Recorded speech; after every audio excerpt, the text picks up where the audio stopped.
Hi there, and welcome to another edition of the 1% Better podcast with your host, Rob O'Donoghue.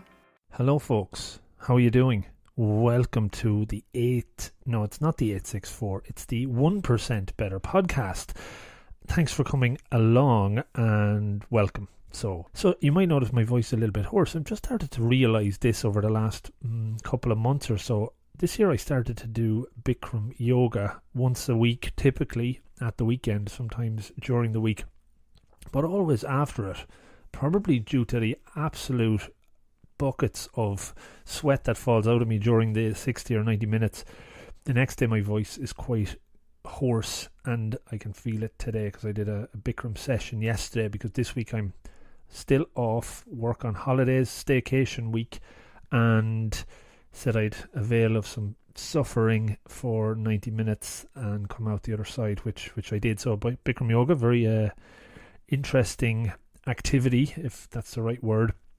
Actually, on Bikram, I have an episode of the 864 podcast, the other podcast I do, recorded with a lady called Julia Henderson, and she is the host and producer of a podcast for 30 for 30 around Bikram yoga, which I'm really looking forward to releasing in a few weeks' time. But anyway, that's off the tangent there. So last week I was off, back this week releasing shows again. I released an 864 on Tuesday with Cynthia Johnson. She has 1.75 million followers on Twitter. She's a marketing expert, entrepreneur, highly interesting, lots of good stuff in that one. I'd urge you to check it out. The 864 podcast is obviously the other one, and it's one you'd need to subscribe to separately to this. So if you haven't, please do, and more details on the other stuff around 864 in a bit. And this week we have a 1% Better show back out now. Over the last few weeks I've been doing live shows on a Tuesday or a Wednesday, and they've been live 1% Better podcasts, in that they've been longer form and interviewing folks in the typical vein, similar questions, similar talk track that comes up. And generally on that 1% Better show that's live, I do a bit of an intro or outro or kind of roundup for the week on that, as opposed to doing the intro here before the 1% Better podcast. I hope that makes sense, but that's just for your information as to why I'm doing a bit of a ramble here today or tonight or whenever you listen to this. So I wanted to do something different, and over the next few weeks I'm going to do some draws for some competition type stuff that I've been doing over the last 18-20 months or so of doing the podcast. Built up a good following across different social media platforms with LinkedIn and Twitter, obviously, and Facebook and Instagram. I think they're the main ones. I haven't gone to Snapchat or any of that. Over the next few weeks, once I hit a certain target number, I think there's coming up to about 5,000 or 6,000 in total. If you haven't already followed the show on any of those, or Rob of the Green on any of those platforms, please do. It's actually my personal one on LinkedIn, Rob O'Donoghue, and I'm going to do a draw in a couple of weeks' time and announce some winners afterwards. And also there's a newsletter that pops up when you go onto the website, so subscribe to that. So once I get more followers, I think around the 6,000 mark, which we're probably about 300 or 400 away from at the moment across all platforms, we'll do a draw, send out some goodies to the winners. I'll announce who they are, and I promise what you will get will be useful, hopefully make you better in one way or another. And let me know if you do win, if you like what you get. But we'll talk about that later. Okay, so the 864 mentioned, last couple of weeks we've had some big names. Rosanna Arquette was on that a few weeks ago, and this week Cynthia Johnson. If any of you follow Irish soccer or football, there's a guy called John Egan, and he played for his country last night. When I'm doing this, it's on a Wednesday. So he played for Ireland against Poland, and he's from Cork originally, and he was kind enough to have a chat with me a couple of weeks back. Be releasing that in a couple of weeks on the 864 as well, 15-minute long podcast, shorter, consumable on a short commute, and hopefully something useful in it for you. So that'll come in a couple of weeks. To this week's guest of the 1% Better show, that is Alex Packham, and he is CEO and founder of ContentCal, which is a social media calendar scheduling platform something that I wasn't even aware existed until early this year, and it's something I've been using on a regular basis since. I have one calendar, connects to the different social media platforms, and you can schedule some tweets.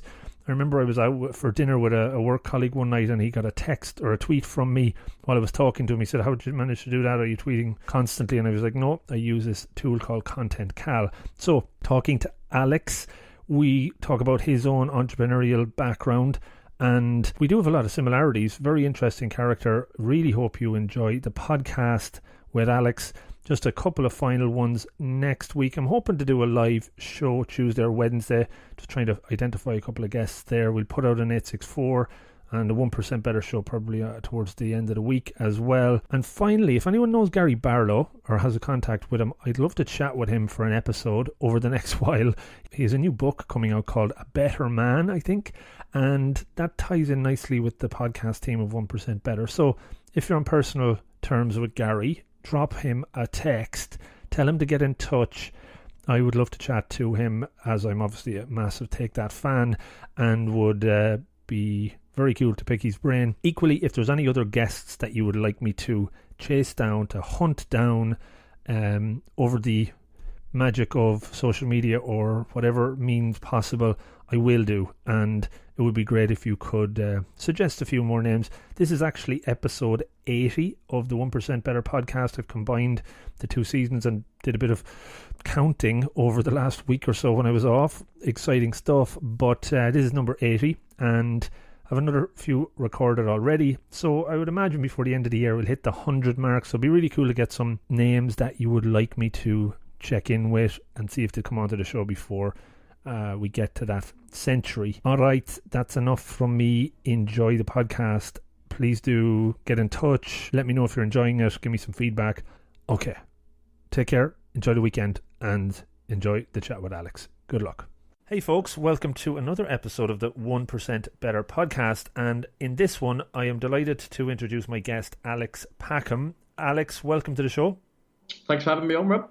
So Alex, you're the founder and CEO of ContentCal, which is a social media marketing company, and just to give a bit of context around ContentCal, for me, we connected through Samantha Kelly, who's always been great for me getting me potential guests on the show, and it is a tool I've been using over the last couple of months, which certainly has helped me get a lot of more structure to my social media posting across a number of platforms. But maybe just talk to me a little bit about it for folks that mightn't have heard of it so far.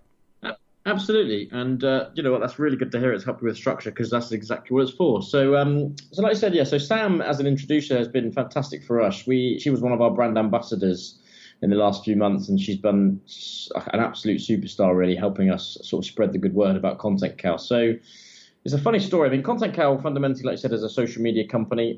We have two strands to the business. We manage some clients' social media in full. So we'll do all content creation, Facebook, Twitter, etc., Instagram advertising, content strategy. We'll manage the whole sort of cycle through customer service on that as well. So pretty much a full social media offering.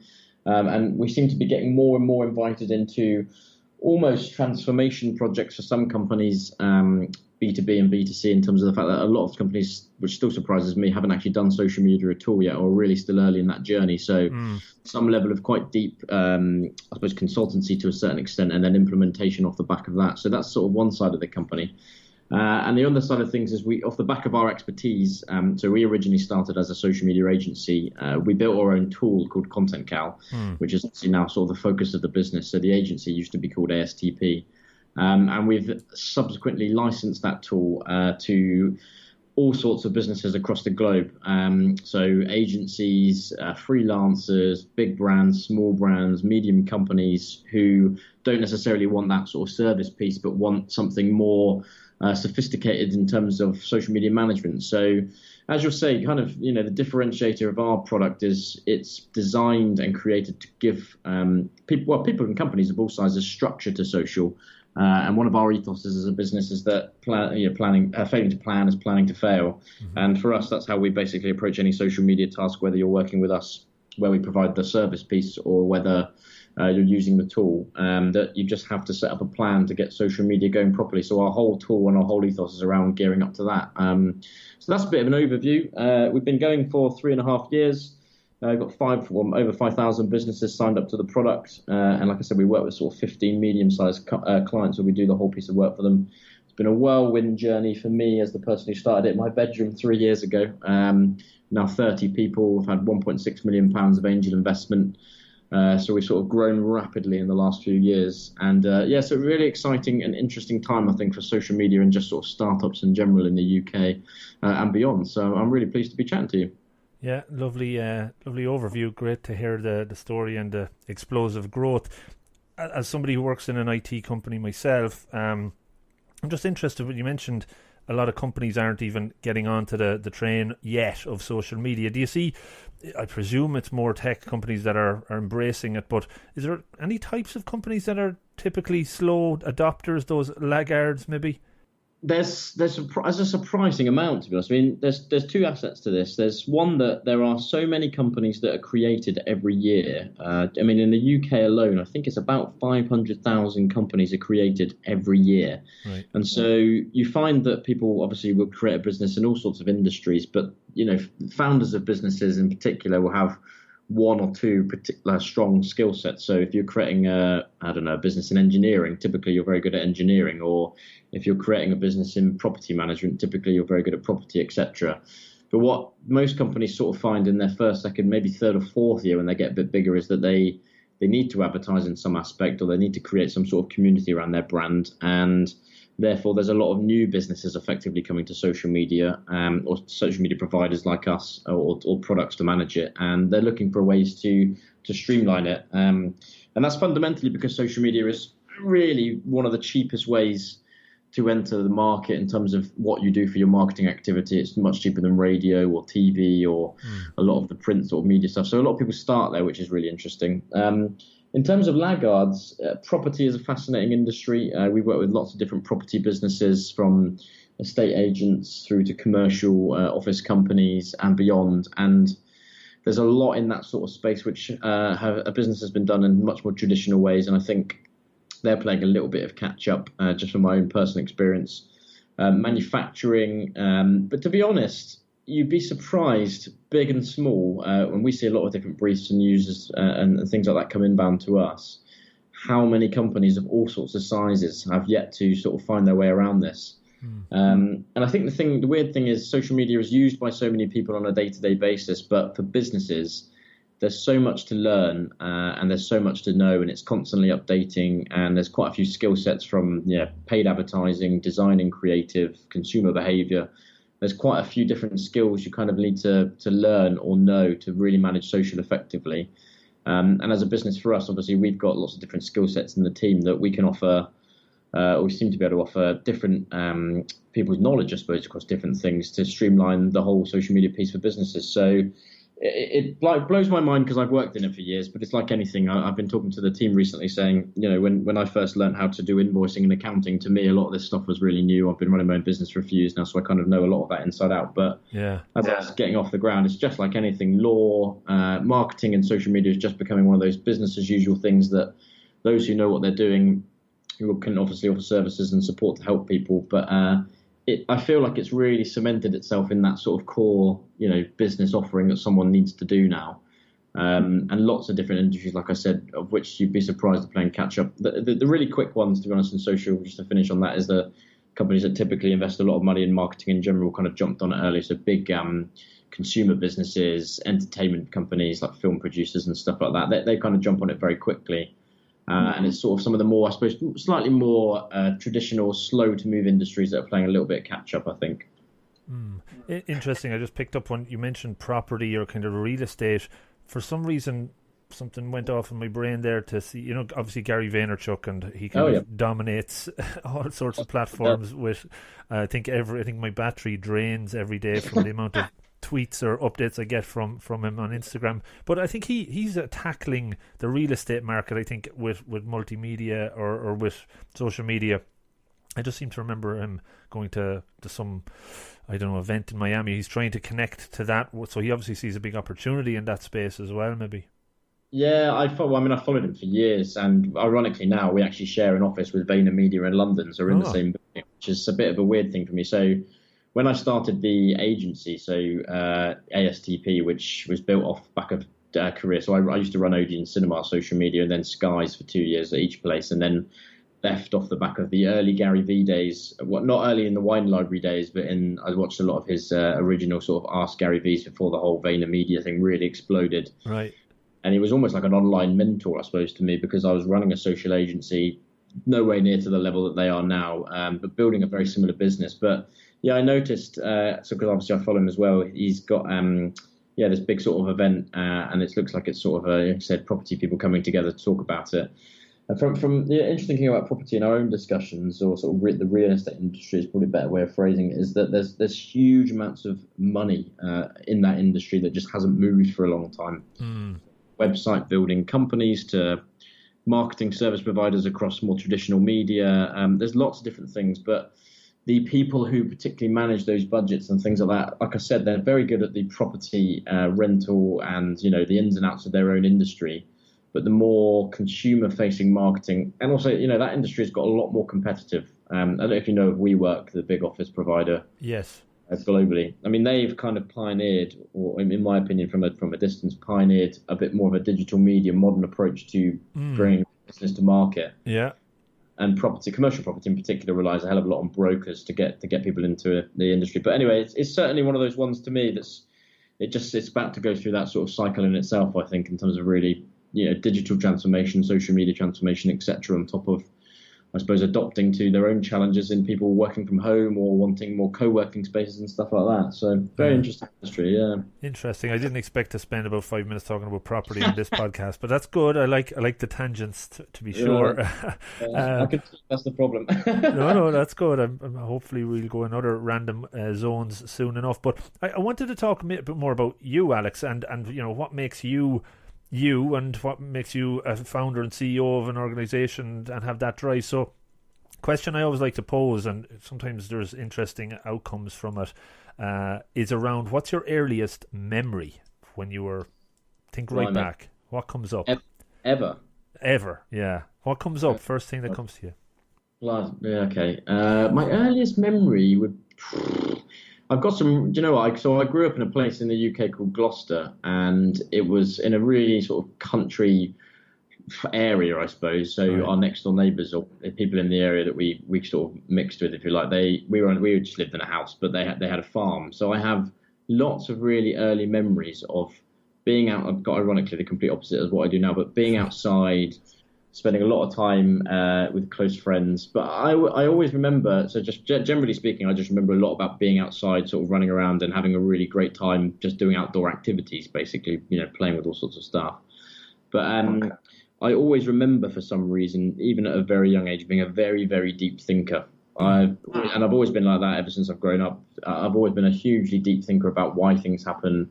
Who am I, and what do I fit into different social circles, even from literally the age of sort of 5, I guess. So I can remember at a young age being a very deep thinker, put it that way, and also kind of like that vividness of just being outside a lot, I suppose, more than anything else, and discovering things. I definitely can relate to the deep thinking piece, the whole questioning. I do a lot of work on myself, and I'm a coach, and try to help people understand their own why and maybe question themselves what they're all about. And it seemed to always be there for me, but I had no reason or understanding as to why the hell I was born with that value or that kind of trait. But it's interesting you had it as well, and that always brings me to a question around introvert versus extrovert. Would you say, which side of the coin would you land on there? Depends which day you get me. In reality, I think I'm probably quite extroverted. I mean, on a day-to-day basis, I'm not afraid to speak my mind. Ironically, I won't generally sometimes speak until I'm spoken to, funnily enough. But yeah, I'm pretty extroverted. I've got good people skills. I'm not too afraid to start conversations. If you get me on a day which, talking about thinking and stuff like that, where I need to think very deeply, and some people that will know me, particularly when I was younger, would have called me an introvert. it's an interesting one, really. I suppose if you'd have asked me, but if you asked me what I was like when I was younger, I'd say massively introverted and quite quiet, right the way up until the age of about 14, 15 maybe. And then as soon as I got to that age, I became much more social, much more extroverted, not afraid of being in big groups and stuff like that.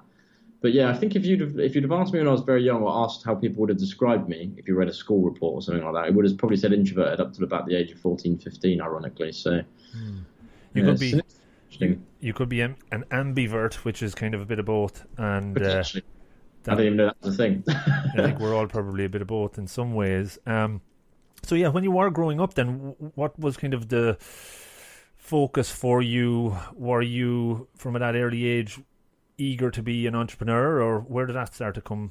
Yeah, it was, to be honest. I mean, I'm probably one of the more unusual kind of bunch within my peers that I wanted to start a business when I was very young, funnily enough. So my entrepreneurial spirit came out when I was probably ironically that age, about 14, 15. So I used to get O2 SIM cards from the internet back in the really early days, which for some reason they used to give away for free.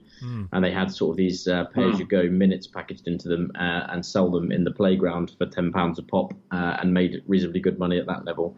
And for whatever reason, from that age onwards, I used to sell all sorts of things and work. I worked when I was young as well. I mean, I did a paper round and basic stuff like that. So I've always been brought up to work for or try and find a way to make money in some capacity. And I've always had that sort of interest in standing, I think mostly standing on my own 2 feet, which was drummed into me quite young.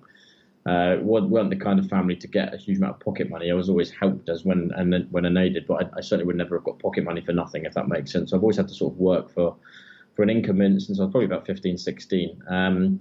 But yeah, from a more entrepreneurial point of view, I mean, I knew as soon as I started studying business studies at GCSE level that was something that I knew I understood. I remember sitting in different science classes and particularly maths saying, I do not understand or I'm remotely interested in any of this. Obviously, you have to do it. But I knew that business was something I could kind of get my head around and learn. And yeah, I think mainly interested in. So that kind of excited me. And continued to study that right the way through to A-level and degree level. So I went to Cardiff University. So really, I'd say the business strand has thrown through me for a long time. Starting my own business was something that came to me slightly later, not that late in the grand scheme of things. So from about 19 years old, I started a very, very basic social media company at university, which was called Connect Design and Social Media Consultancy or something like that. And weirdly, I learned the whole concept or certainly sort of became aware of the whole concept of social media marketing quite young, purely down to the fact that I made all the decisions, or I noticed I made all the decisions on the bars and restaurants I was going to at uni around Facebook, basically. Facebook recommendations from friends, business pages, really in the early days promoting different offers and things like that. And it just twigged as I was studying, so sort of, again, that's 18, 19 years old, because I was studying business, that this was going to be a really big thing. But I was so young that I was, not commercially aware necessarily of what the ongoings in the social media world were at the time. But nonetheless, started a very small social media company managing different local businesses in Cardiff Uni and some family businesses or family friends of businesses, social media accounts. And then started a viral website called Cardiff Banter, which completely flopped eventually, but it was like a very, very early lad Bible for the University of Cardiff's campus, which taught me again how to build websites from scratch and just really, really like young digital skills, if you know what I mean. I kind of just hustled a little bit at university to earn an income as opposed to get like a normal job. And then just before I graduated, so about 21 years old, so I did that for a few years and made a reasonably good income quite young.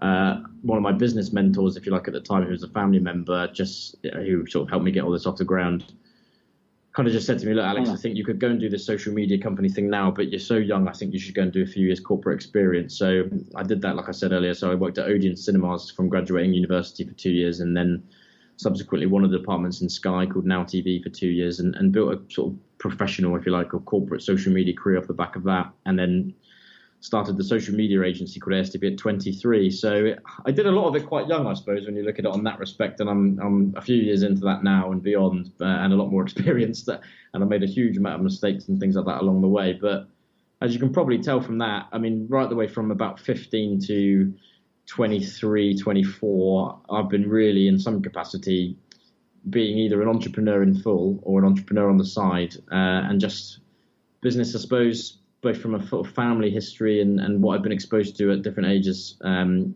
studying it and things like that. It's just been something I've been really passionate about for years, to be honest with you. So it's a nice thing because I kind of find myself doing what I love every day, which is kind of what you have to do when you work for yourself, whether you're starting out or whether you've got sort of 30 people in your business. Oh, yeah, no, definitely. From talking to lots of folks that have done their own business, and that the whole passion and drive is there, and you're working long hours every day, but you love what you do because doesn't maybe feel like work. When you, I suppose maybe the question then is, where does that come from? Is that in your DNA? Is it in your family? Is entrepreneurial DNA there? I was exposed to it quite young, yeah. So one of my uncles runs his own business, and I did work experience with him at sort of 16 years old, and he was always someone I looked up to. So I sort of saw the ins and outs of small businesses, I suppose, because there was no such word as startups back then, in terms of how it all ran. And a lot of other sort of people in my family have had reasonably successful business careers in general. So I've got six aunts and uncles sort of between us. So a big family, which has sort of exposed us to that quite young. And I think from a young age, my parents directly aren't entrepreneurial, but they definitely drove into me at a young age that everything you have in life is because you work incredibly hard for it. So I've always been exposed to that. But that could throw into sort of, like the whole, is it in your blood? I think potentially some of it is. I think entrepreneurialism in particular is something that's incredibly hard to teach. I think you can refine it, but you either really want to start your own company and take that risk in the knowledge that it's going to require a huge amount of work, or you don't. I don't think there's a huge middle ground, and I think it happens to people at all sorts of ages. So I don't think you don't have to be young basically to be an entrepreneur. You can decide, after 20 years or 30 years or whatever it is of a successful career that you're ready for it. I think people just have different risk appetites when they pull the trigger. And I think that that can also pay in your favour if you do it later, because you have more time to build contacts, etc. But it comes from a massive drive. I mean, when you do it when you're young, it comes from a massive drive. It's certainly easier to do that now than it ever has been before in terms of starting a company. So it's much easier to actually do that than it was even 10, 15 years ago, to just company's house, low cost accounting tool. And as long as you've got skill set and something, off you go. You really can start a business from scratch. But yeah, for me, it comes from, I believe everyone's here for a reason. I think I've got a big passion and drive around working with people. Building something from scratch really excites me, and actually taking something to another level. For me, again, starting it young it's relatively low risk. I was 23 when I started my company, and it was something I was very passionate about doing.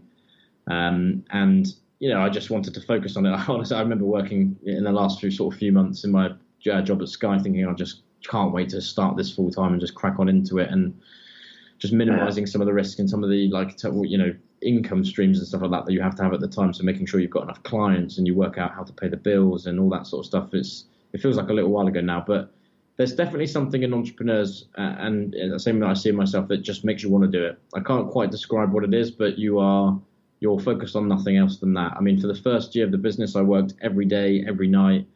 Had absolutely no social life whatsoever, and continue to do that to a certain extent now. But it's a little bit more relaxed as we've got bigger. But it's definitely in you to start a business, I think. Whether you do it really young or whether you do it when you're older, I just think it's just something that makes you want to do it. It's hard to describe. No, it's very clear from you talking through it there that it's certainly in you. Fear is something then that probably hasn't really held you back. Would that be fair to say? And do you think maybe by making those initial leaps forward at a young age that the fear was probably bet out of you from that stage? Yeah, a little bit. I was quite scared. So when I went to do it, I was giving up a reasonably good career with a lot of momentum behind it. I didn't have a huge amount of risk in terms of, I didn't have a family or a huge mortgage to support or anything like that. So I'd certainly, from an age point of view, minimise risk. Conversely to that, people don't buy stuff generally when you run your own business from a 23-year-old, because you even though you might feel like you're quite experienced, and I certainly did, because social media had only been around so long, it's a real uphill battle, which might sound crazy, but I lived and breathed off contacts in the first instance, and a lot of people just believing in me, and also social media when I was doing it at the very original sort of start 2 years ago.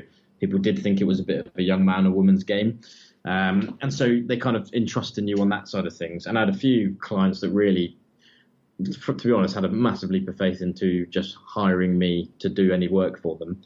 But I de-risked my position as much as possible, even at a young age, through a lot of advice from people much more experienced than me, by the way. So it might sound like I knew what I was talking about. I had a huge amount of mentorship throughout this, but and brought someone who was much more experienced as a partner in really early on, who knew a lot more about sales and traditional business growth and things like that. So I think, I did it at the least risky time in my life in reality, but I definitely have taken steps along the way to de-risk it as much as possible. And I'm, again, in a bit of a unique way, I knew where my business was going. The whole company is positioned to grow, fundamentally for a sale at some point, not in the immediate future, but the business plan was to build something really exciting, a great place to work, and a great team sort of ethos, but the company eventually would be sold.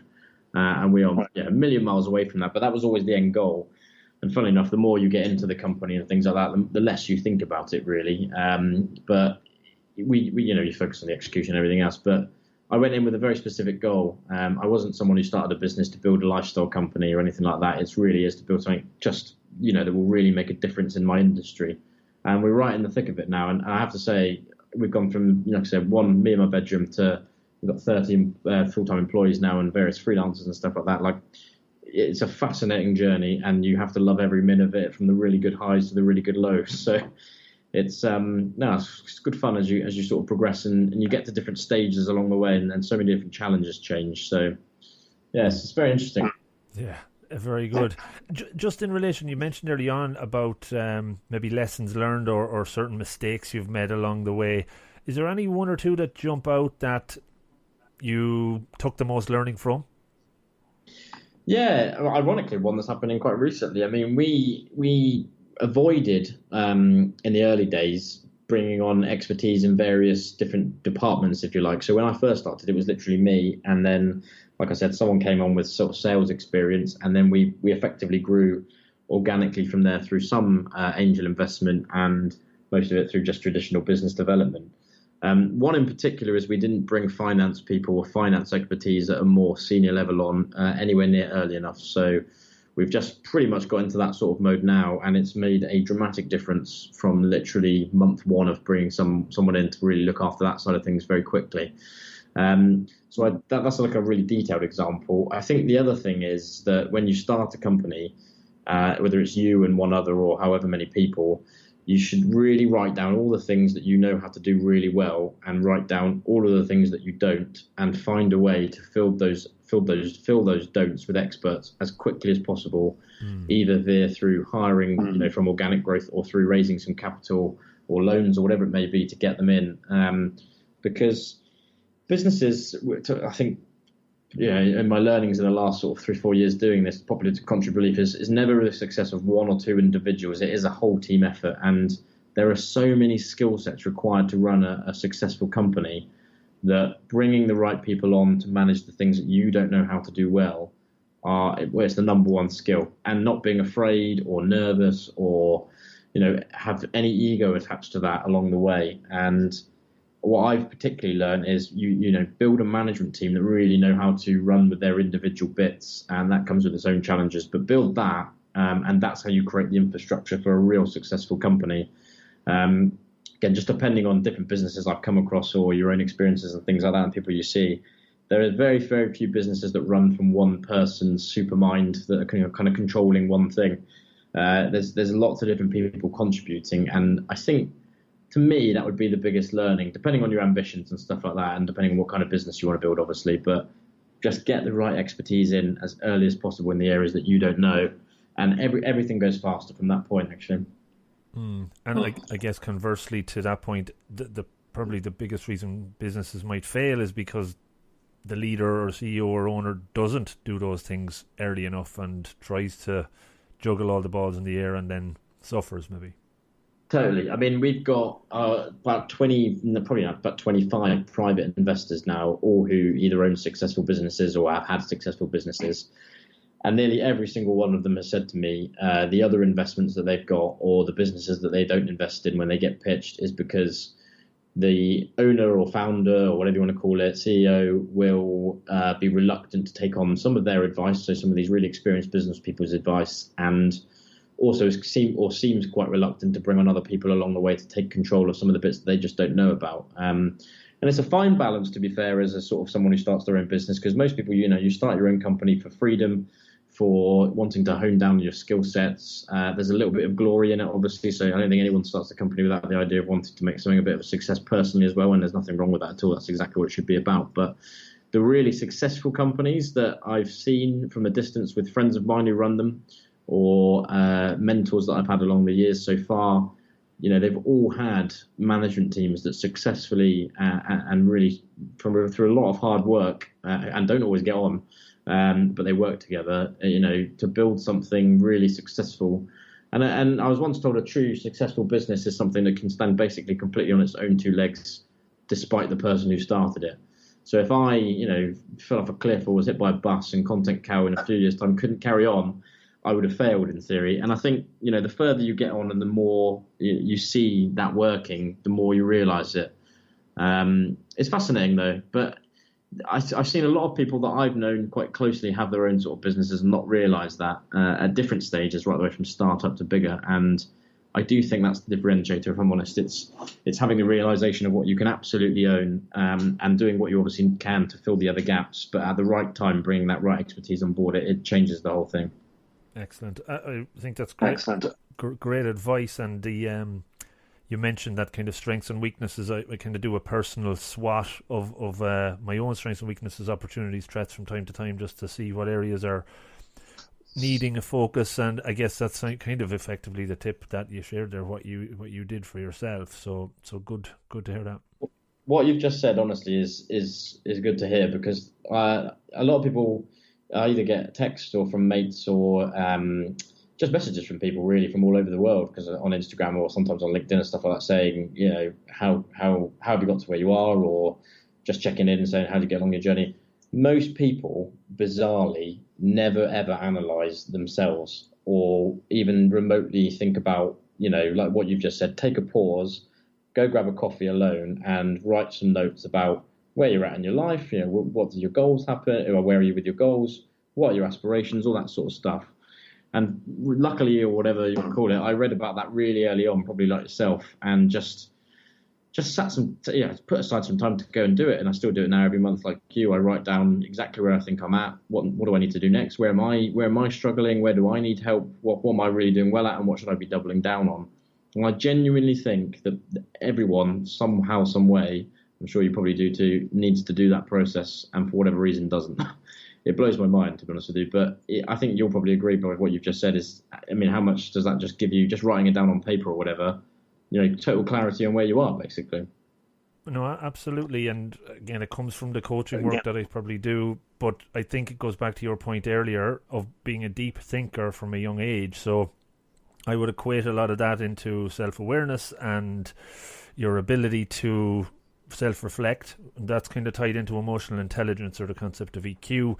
And I guess another point, sounds like you're very open to take feedback. Some people are terrible at taking feedback because they see it as I suppose a criticism as opposed to something that they can grow on. And that just, if you do personality tests or EQ tests with people, you'll see some of these things cropping up. And I think not everybody's comfortable looking for feedback or doing a lot of those things because it makes them uncomfortable, because they're highlighting stuff that they're maybe not so great at, and that can impact on ego. And I could go into a whole other podcast about all of that. But I was going to say, we're on the same wavelength. I agree with everything you've just said. I think a lot of people, they can either avoid feedback through all the things you've just said. I agree. But also, I think to me, it's an alien concept, and it probably is to you. Like you've just said, sometimes you can be self-critical and sometimes you can be good at taking feedback and not. But to me, it blows my mind that you can't know it all at the end of the day. No one ever does. So how can anyone not be willing to take feedback? And you don't always have to agree with it. That's the other thing. But when you do, and when you have an obvious sort of knowledge gap or something like that, just assess it. But it is an interesting concept. We would have a much longer chat about that at some point, which I know that we will, because it's one of the most interesting topics behind people when they sort of run and stuff like that. I'll come on to your podcast when you get it out and going, and I'll happy to talk in detail about that. You talked about getting so much done. Productivity is something I'm fascinated about, and time management, and obviously with ContentCal it kind of helps me get more stuff out there. What are your own approaches to time management, productivity? How do you get shit done on a day-to-day basis?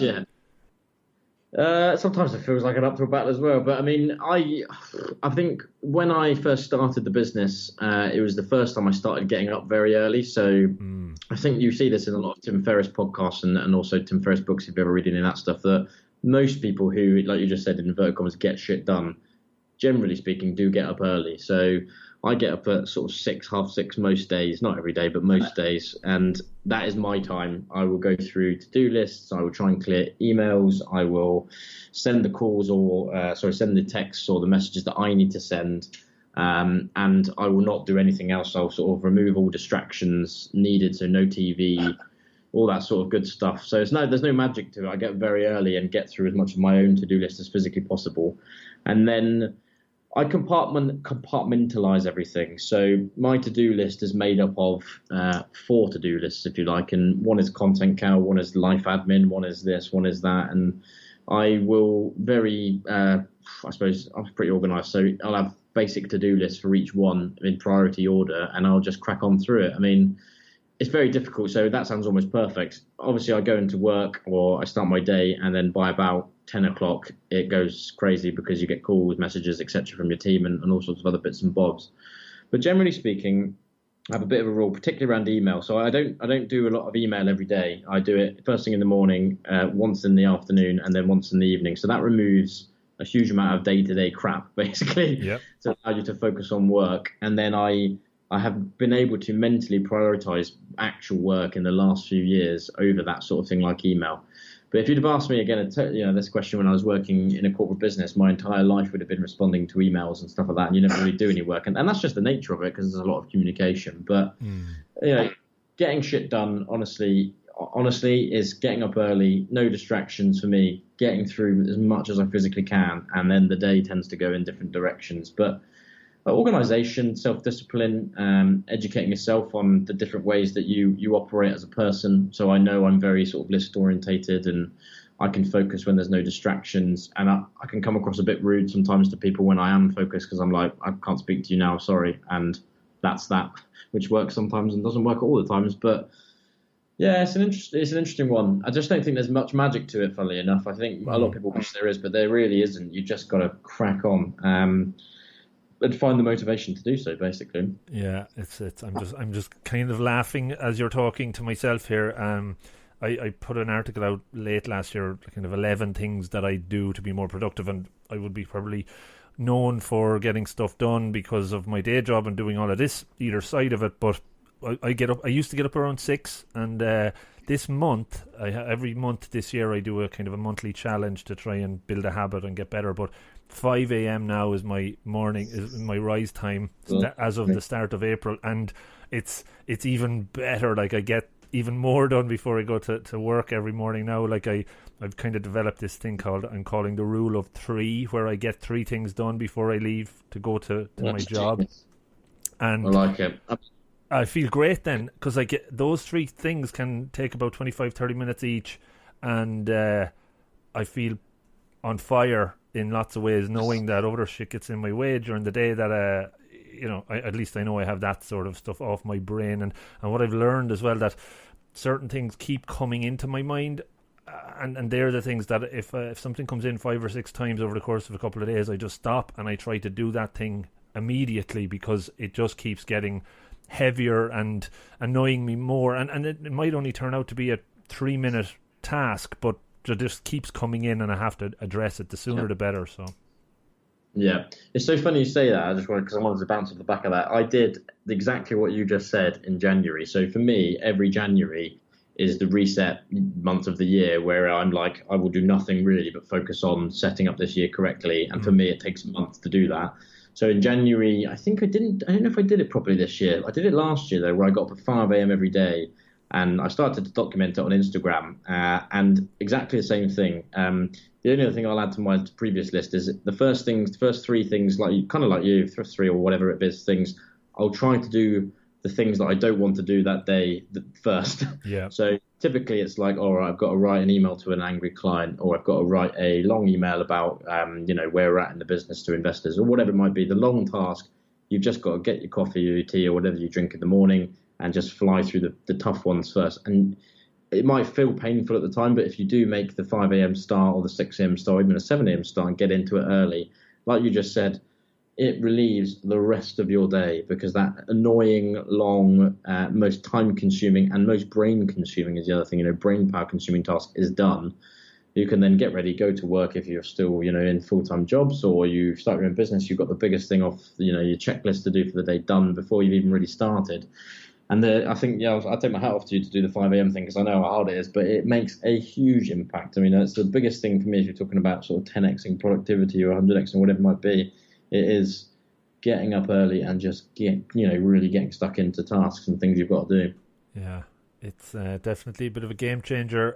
Cool to hear we're on similar wavelengths there. Intuition is an area that I'm fascinated about. I've always been trying to tap into my own intuition and go with it. I actually did a month last year where I tried to go with my intuition all the time as much as possible, but that didn't work out completely well. But it does help to kind of be aware of it.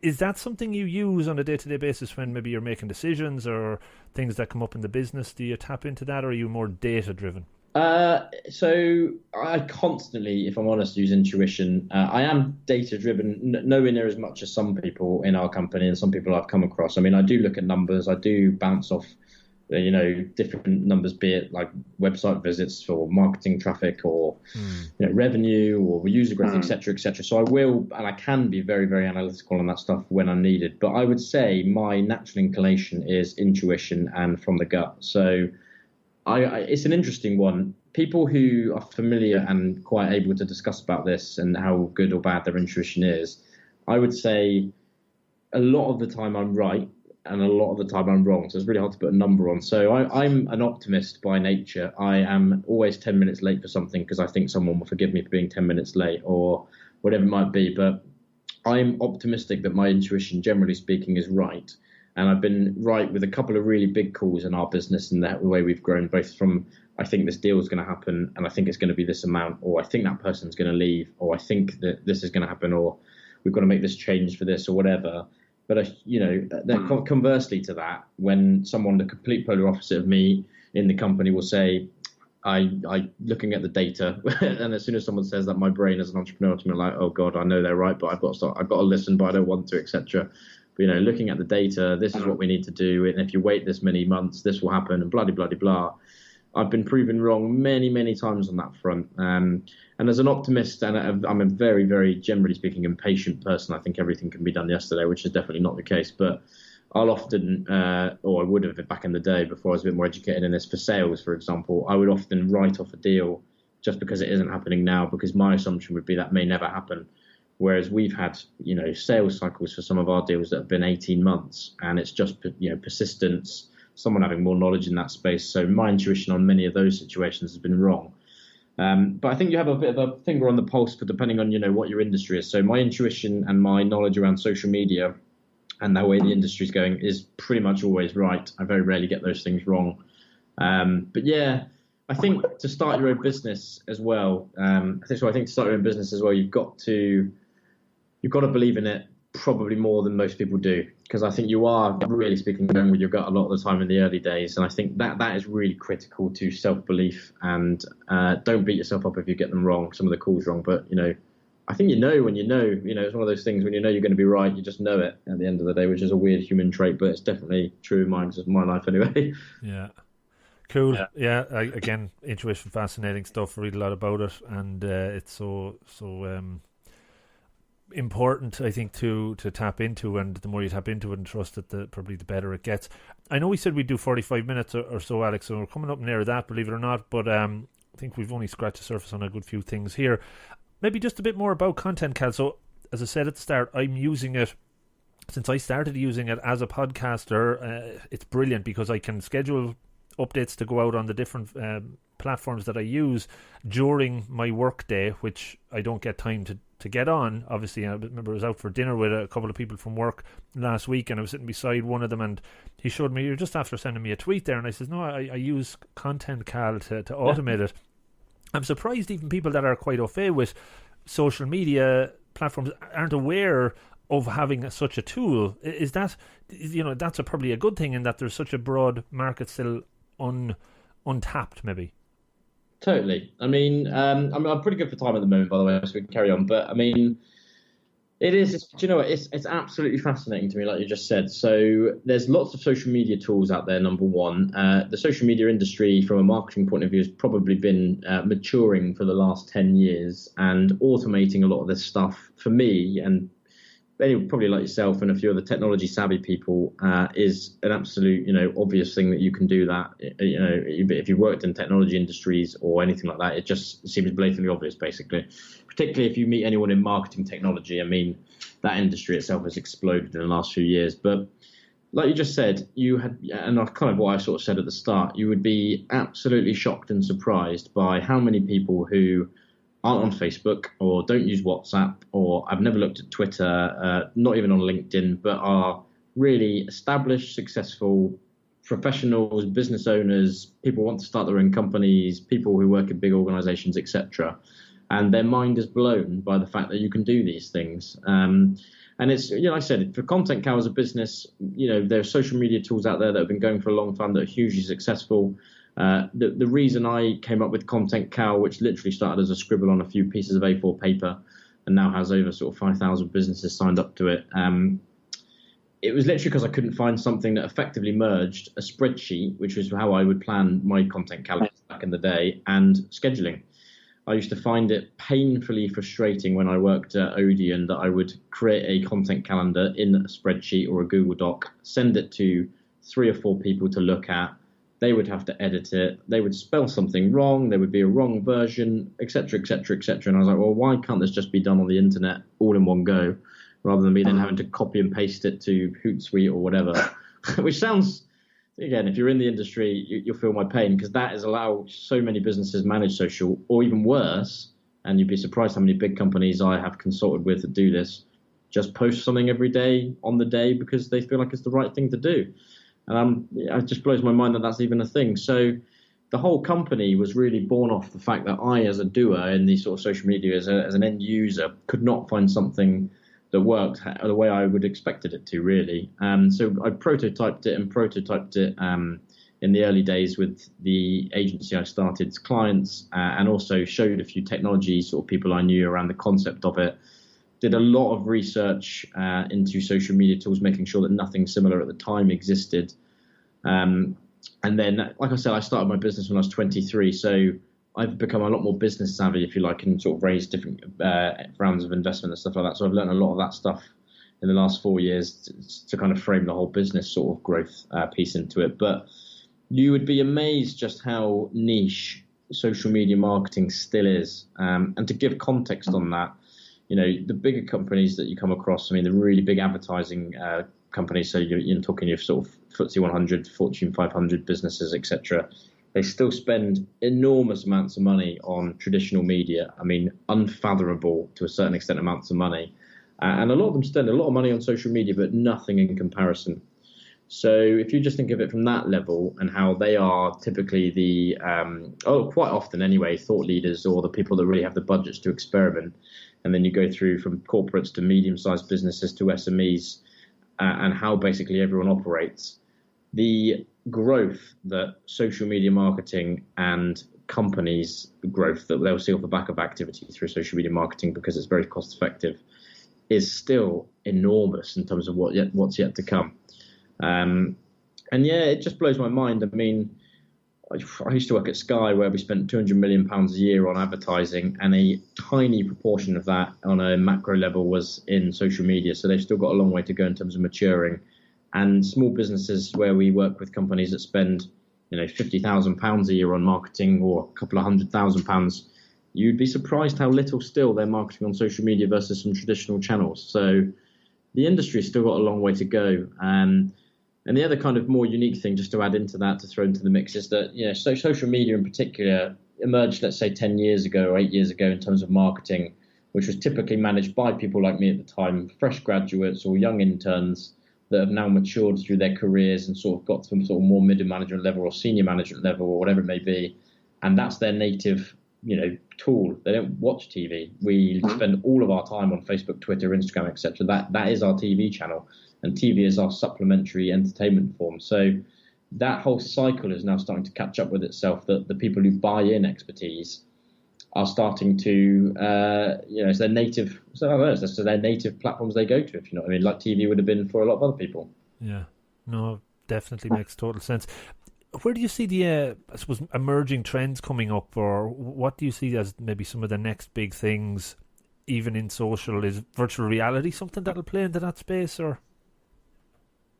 I definitely think it will, yeah, because, if you look at Snapchat and Instagram and things like that, they're playing a little bit with virtual reality in terms of, or augmented reality, if you like, in terms of characters and avatars and brands making their ways into filters and stuff like that.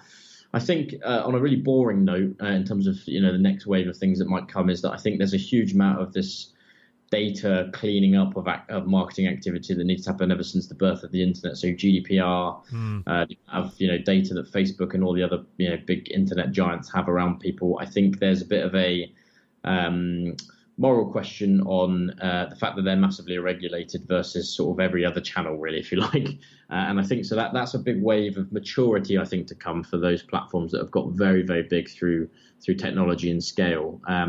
But I think in terms of the more fun stuff, yeah, I definitely think, augmented reality, experience advertising, and how, I don't know if you've ever done like a VR experience for a film. So when the new Star Wars film came out last year, Westfield and Star Wars had this amazing experience where you put one of the VR things on and you go into this whole room and you're effectively, live, having a battle with stormtroopers and stuff like that. I mean, it was the most interactive and fun marketing experience towards a film I have ever had. Wow.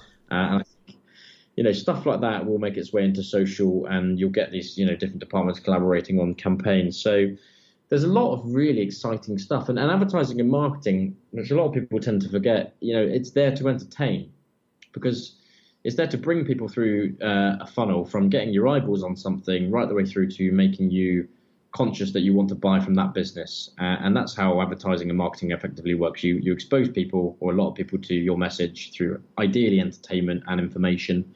And then along that funnel, you bring them to make a conscious decision that they want to work with you. And then it's down to the sales guys or the website or the conversion bit of the funnel to do the hard work of actually getting you to buy it. So a lot of people forget that the marketing budgets, there's no silver bullet. There's lots of different ways to engage in marketing, but the point of it really is about fun and engagement and stuff like that. So yeah, I think there's loads of stuff to come. And as you all know, there's loads of different technology providers and people popping up to kind of deliver this to people as well. Yeah, definitely a lot of exciting stuff coming. Just maybe last few ones. So some of the listeners here might have a very limited social media presence or aren't really sure how to properly win in that world. For somebody that's kind of grew up over the last 10 or 15 years with it in their world, I guess, what are the kind of simple things or big kind of do's that somebody could do, aside from obviously going on to ContentCal and having that as a tool that they have in their arsenal? Is there any kind of simple tricks that you would advise folks on doing on social media to try and gain following, gain, I suppose, exposure, build a brand? Definitely. So depending on your industry and things like that, I mean, one of the first things I would do, because there's so much free resources online nowadays, is Google, if you're really new to it, Google the best channels for your industry. And I can guarantee you, no matter what industry you're in, there are probably infinite blog posts about people recommending, if you're in cars, if you're in manufacturing, if you're in B2B, etc., what platforms to use and what platforms not to. And at the very start, don't commit yourself to being on every channel. So if one of these blog posts recommends that you start with just Facebook or start with just Instagram, just do the stuff that you have the resources to deliver and don't worry about anything else. I think, simple tactics around, if you're using Instagram, use hashtags. If you're using Twitter, use hashtags and research, what they are, what they can do for you, how to actually implement them correctly. And the concept behind hashtags being you can hashtag a theme about your business, which will expose you to people that follow or are searching for those hashtags for content to discover. So that's a huge thing.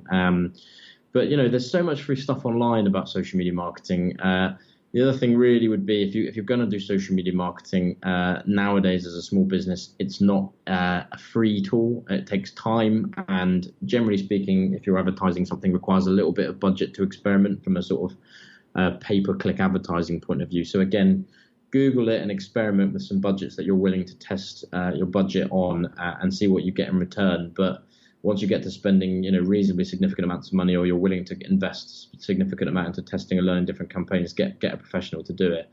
I've actually got a whole slide deck, funnily enough, on sort of like the high level do's and don'ts, which I could share with you depending on what you want to potentially host it on your site. That for early stage stuff, these are the sort of ways to start, and it starts right the way from how does social networking even get to where it is today. Talks about operating models, whether it's do it yourself, freelancers, agencies, etc. And yeah, I've got loads of cool content on that I could share with you actually for people to kind of just dip their toes and get started. That'd be great, yeah, because the next question was probably the don'ts that you see people making massive mistakes online, and maybe setting up a Twitter account and following thousands of people straight off the bat, and having only 20 or 30 followers. I guess those sort of things that look almost a bit desperate. Is there any kind of call outs, standout ones that you think do not do?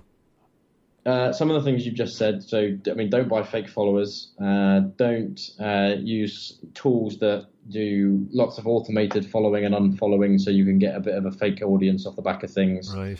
There's a lot of cowboys, like there is in any industry in social media. So there's a lot of gurus. So find the right people that you're willing to work with to help you if you need to get some expertise on board. And I think that's one of the other things. If you feel like you know absolutely nothing about social media and you are nervous, get a little bit of advice at the start. So again, a lot of people don't know that you can probably have a consultation with a social media person in your local community for probably about 250 quid. You can get a reasonable amount of information, or through an online course, for example, about all the basics. And also ask people. The other thing people tend to forget, especially when you're starting your own company, so ask people around you, do you know anyone who's run social media for businesses locally? Can I chat to anyone or get some recommendations? Don't ever dive into something you don't know even a little bit about and just hope for the best. And that doesn't just really go for social, but that kind of goes for everything. Because when you start your own thing, or whether you're needing help basically finding out information about something new you're going to do, be it starting your own business, or be it just looking at something new for yourself, you'd be surprised how many people just want to help you for free.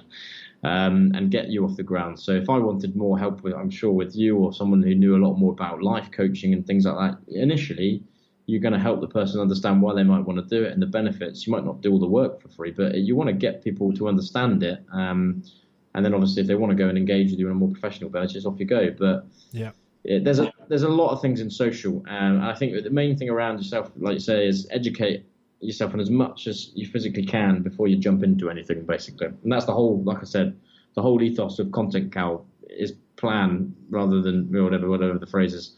Plan before you do something rather than don't and fail, effectively. Yeah. Exactly. It's a great tool, and I think I'm going to continue. For me, it's just working so well, as I mentioned a couple of times. Last question, and then I'll let you maybe just give a shout out on how people get in touch.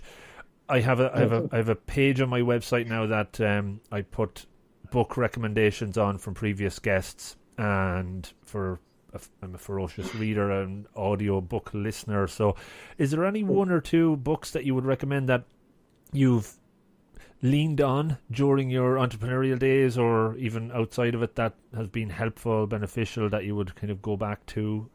There's literally loads. I'm a bit like you. I read a hell of a lot. So I'll rattle off a few because there's a few outsiders. So from a motivation point of view, if you want something to really open your eyes, if it's about sort of success, motivation, and self-discipline, read Arnold Schwarzenegger's autobiography, Total Recall.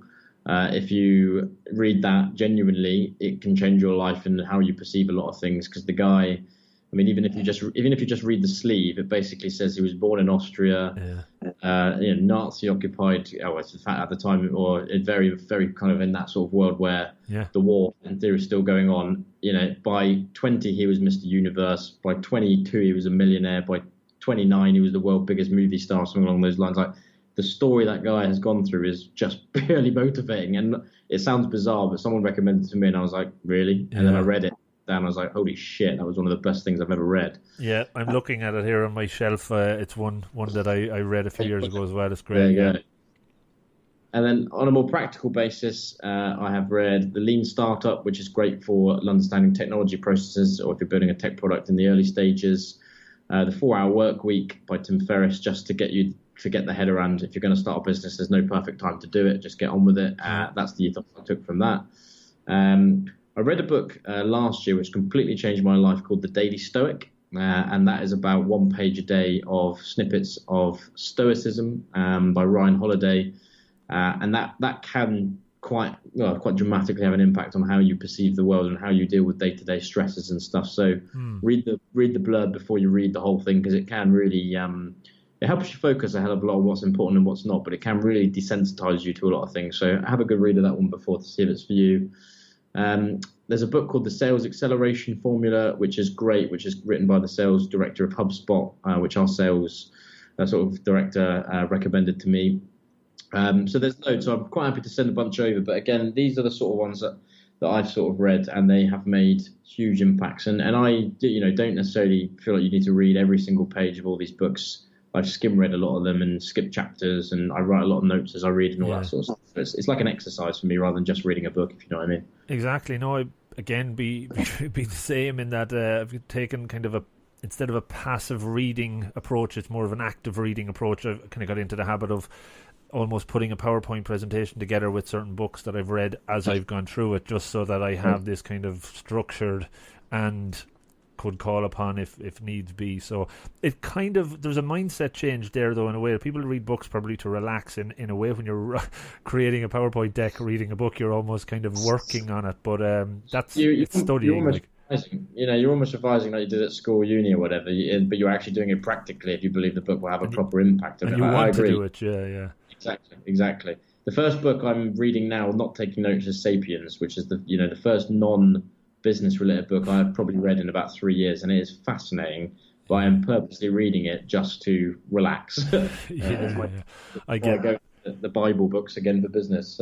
Yeah, I get a lot of strange questions of like, why do you never read a fiction book? Why do you just have to be reading something about human potential or psychology or whatever? So whatever floats your boat, I guess. Alex, look, that was really, really enjoyable, Alex. I think we connected on so many different levels there. It's kind of good to know like minds are out there, and a lot of inspiring insights. So thanks for your time. And before we wrap it, just call out how people can get in touch with you, ContentCal, give the whole pitch there.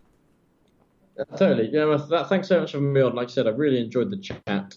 In terms of how to catch me and stuff like that, so ContentCal is www.contentcal.io. So if you're looking for a social media management tool, you can sign up there for free and go through the sort of free trial. And then if it's for you, you can chat to one of our sales guys and they'll chat to you from there. You can find me, I'm pretty much at Alex Packham on every social media platform.